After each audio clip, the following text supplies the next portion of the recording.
భారతదేశంలో ఈరోజు ప్రజలందరూ కూడా ఒక ఆవేదనతో ఉన్నారు. కాశ్మీర్‌లో జరిగినటువంటి సంఘటన నిజంగా హేయమైన చర్య, గర్హించదగ్గటువంటి చర్య.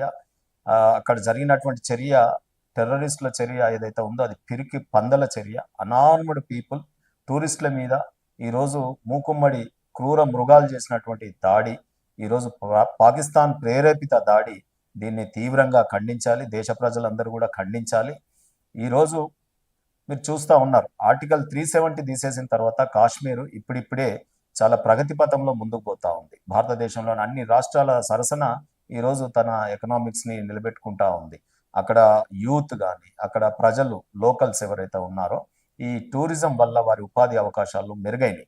అనేక మంది పెట్టుబడిదారులు కూడా అక్కడ ఇన్వెస్ట్మెంట్స్ కూడా స్టార్ట్ అయినాయి. సో ఇటువంటి దశలో ఏంటంటే అంతా పీస్గా నడుస్తూ ఉంది భారతదేశం అంతా.